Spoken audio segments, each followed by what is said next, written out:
특히나 코비드 이후에 최신 AP 캘큘러스 문제 경향은 여러 토픽을 섞어서 융합 문제를 내는 게 굉장히 요즘 유행이 됐고, 특히나 데스모스를 사용할 수 있기 때문에 좀 더 융복합적인 문제가 많이 늘어날 거예요.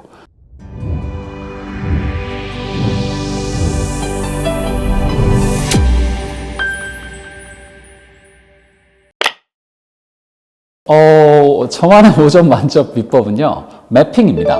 캘큘러스 전체가 범위가 굉장히 넓어요. 그래서 학교에서 GPA는 유닛 테스트 위주로 보기 때문에 그 해당 챕터만 열심히 공부하면은 앞에 배운 것들을 좀 까먹어도 학교 GPA는 쉽게 A를 받을 수 있는데, 오히려 이게 5월 AP 시험을 준비하다 보면은 범위가 전체다 보니까 애들이 이게 앞에 배웠던 걸 까먹고 앞에 거랑 뒤에 거를 어떻게 연결시키는지 이걸 굉장히 헷갈려하고 어려워하는 경우가 많아요.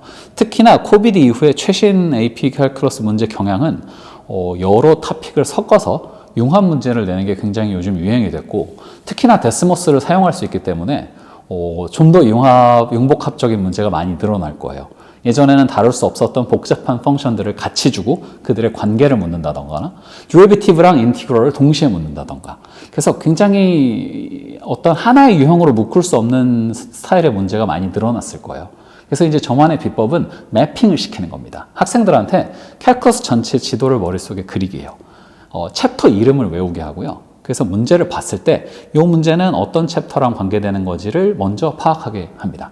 그래서 문제를 풀기 전에 이 문제는 요거랑 요걸 사용해야 되는구나라는 전략을 짜려면 일단 매핑이 돼야 돼요. 그러니까 전체적인 캘큘러스 안에 있는 토픽들이 몇 개가 있는지, 그들 사이의 관계는 어떤지 이 매핑을 먼저 시켜요. 그래서 일단 어느 정도 기본 공식이나 이론 커버 정리가 끝나면 제가 늘 수업할 때 반드시 끼워 넣는 수업이 뭐냐면 매핑 수업입니다.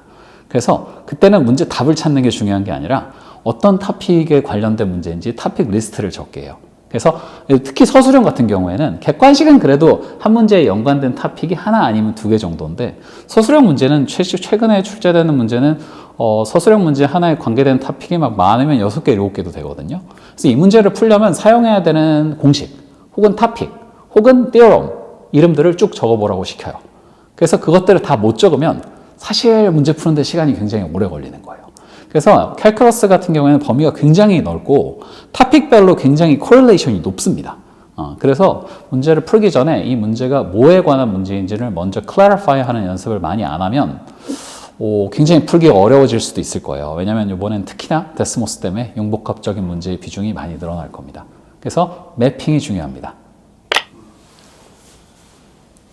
지금 당장 5월 시험이 앞으로 다가왔으니까 봄방학에 제가 이제 열 수업을 기준으로 말씀드리면은 일단 처음에는 공식을 무조건 다시 리뷰를 시켜요.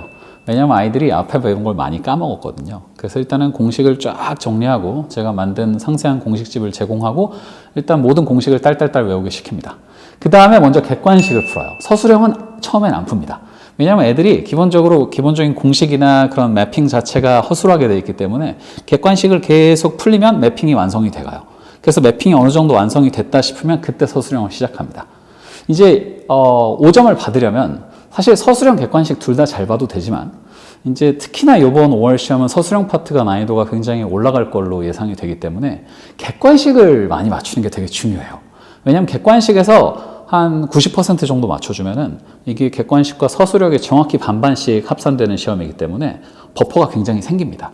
그래서 서술형을 풀 때도 안 풀리는 문제가 나와서 당황을 해서 패닉 어택이 와도 심리적으로 좀 안도감을 가지고 풀 수 있는 문제에 집중할 수 있어요. 아이들이 좀 나이가 아직 어리다 보니까 서술형 풀 때 안 풀리는 게 나오면 굉장히 패닉 어택이 와서 시간을 막 이상하게 낭비하거나 하는 경우가 굉장히 많거든요.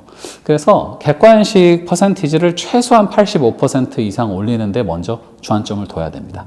그리고 나서 서술형 파트에 작업을 하고, 서술형 파트 작업을 할 때는 아까 말씀드렸던 매핑 스트래티지, 어떤 토픽에 관련된 문제인지를 클래리파이 하는 훈련을 계속해서 시키고요. 그다음 서술형 같은 경우에는 답안을 작성하는 템플릿이 거의 정해져 있어요. 그래서 이제 제가 템플릿을 주고 아이들을 외우게 시키고 거기다 단어만 체인지하면서 끼워 맞추는 방식을 계속 연습한 다음에 서술형 파트는 아이들이 저한테 제출한 사진 찍어서 보낸 답안지를 제가 손수 다 체크합니다.